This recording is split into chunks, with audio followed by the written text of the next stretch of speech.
কিন্তু ফজলুর রহমান নামে একটা নেতা আছে বাংলাদেশে, অনেকে ফজু পাগলা বলে। ও আজকে বক্তব্য দিয়েছে যে আগামীতে ইসলাম যদি ক্ষমতায় যায়, জামাত ইসলাম ইসলামী দল যদি ক্ষমতায় যায়, আমি বিষ খাবো। কি খাবে? ও নাকি বিষ খাবে ইসলাম ক্ষমতায় গেলে। আসলে আমাদের দেশে একটা কথা আছে, পাগলে কিনা বলে ছাগলে কিনা খায়। প্রত্যেকটা গ্রামে গ্রামে কিছু পাগলি মাথা ছিটালা বউ আছে, স্বামীর সাথে ঝগড়া হলেই বলে আমি কিন্তু বিষ খাবো। কথা কর না কে রে? একটা দলের নেতা এমপি ও বলতেছে জামাত ক্ষমতায় গেলে বিষ খাবো। আমার তো মনে বলে আর বিষ আরো আগে খাওয়ার দরকার ছিল।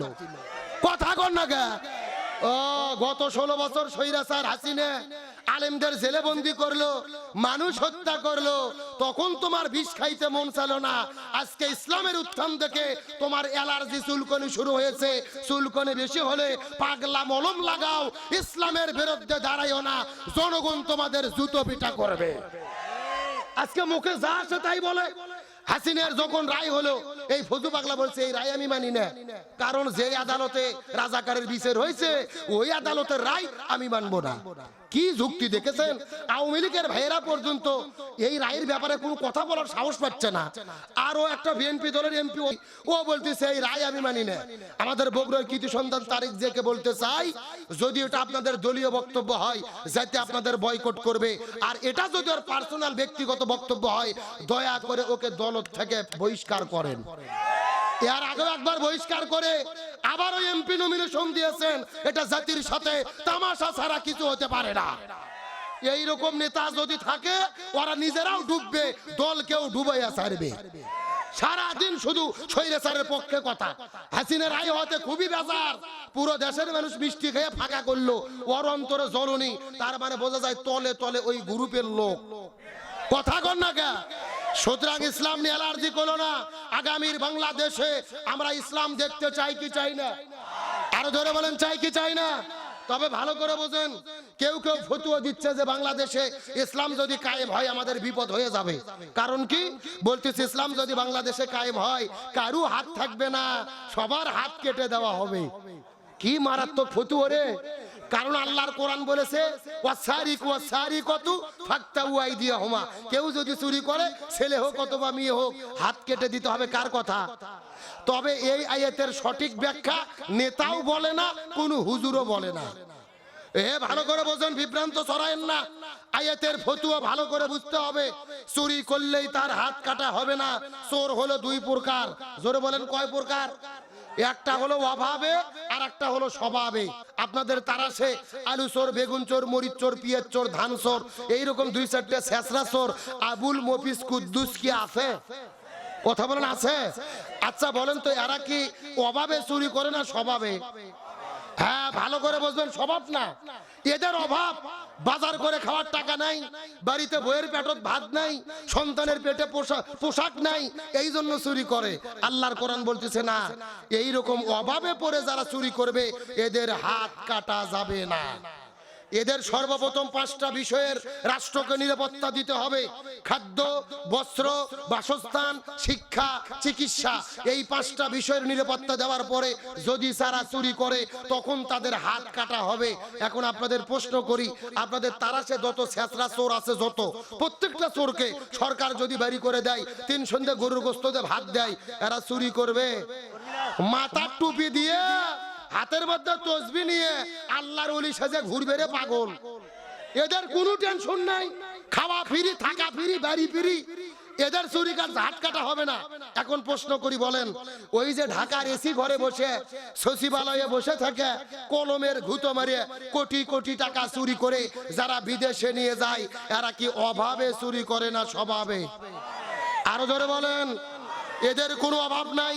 ব্যাংকে কোটি কোটি টাকা রয়েছে, 4-5টা গাড়ি রয়েছে, বিদেশে বেগম পাড়া আছে, এরা স্বভাবে চুরি করে।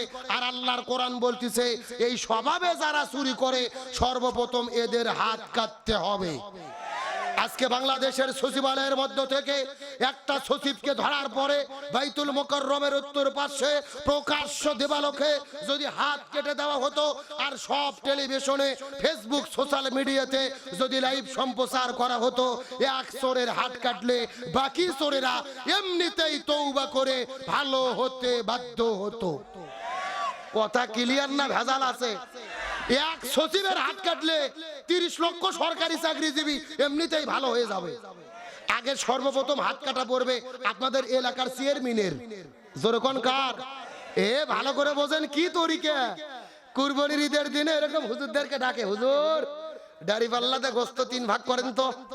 মোস্তাব পদ্ধতি, 1 ভাগ আমি খাবো, 1 ভাগ আত্মীয় স্বজন খাবে, 1 ভাগ পাড়া প্রতিবেশী খাবে। আমার ভাগে কম হলে সমস্যা নাই, গরিবরা কম যেন না পায়। কি ফতুয়া বারে, মনে হচ্ছে এই মাত্র জান্নাত থেকে পালিয়ে আসলো। জিবরাইলের খালাতো ভাই ফতুয়া দিয়ে গোস্ত দাড়ি পাল্লাতে ভাগ করে দিচ্ছে, কিন্তু 3 দিন পরে দেখা গেছে ইউনিয়ন পরিষদের যখন চাল আর গম বন্টন করতে গেছে তখন দাড়ি পাল্লা বাদ দিয়ে ভাঙ্গা বালতি নিয়ে হাজির। কতক্ষণ লেখে নিচ্ছে 20 কেজি, দিচ্ছে 8 শেয়ার। কোন লোক যদি বলে কে ভাই 20 কেজি লেখে নিয়ে 8 শেয়ার দিলেন কেন, বলে নাম কত বেশি কথা বললে কিন্তু তোর নাম কেটে দেব। তখন ওই গরিব বলে ভাই নাম কাটেন না, যা দেন খাইয়ে বাঁচি। কথা কন।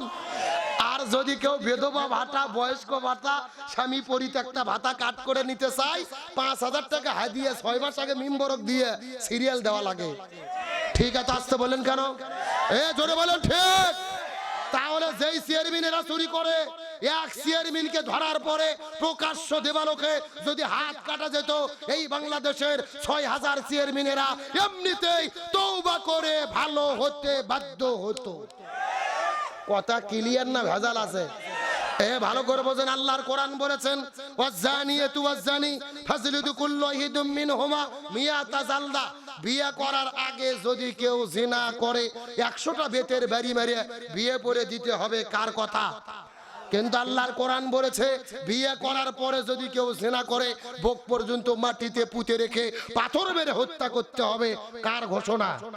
আজকে বাংলাদেশের এক জিনাকারীকে ধরে প্রকাশ্য দেবালোকে বুক পর্যন্ত মাটিতে পুঁতে রেখে পাথর মেরে যদি হত্যা করা যেত, এক জিনাকারীকে পাথর মেরে হত্যা করে বাংলাদেশে জিনা তো দূরের কথা, ধর্ষণ তো দূরের কথা, ইফটিজিং তো দূরের কথা, অনেক যুবকের রাতের বেলা স্বপ্নদোষ বন্ধ হয়ে যেত। কথা বলেন। তার মানে বোঝা গেল আল্লাহর কোরআনের আইন ছাড়া এই জমিনে শান্তি আসবে। আপনাদের মধ্যে হজ উমরা করতে গেছেন এরকম 2-4 জন লোক নাই?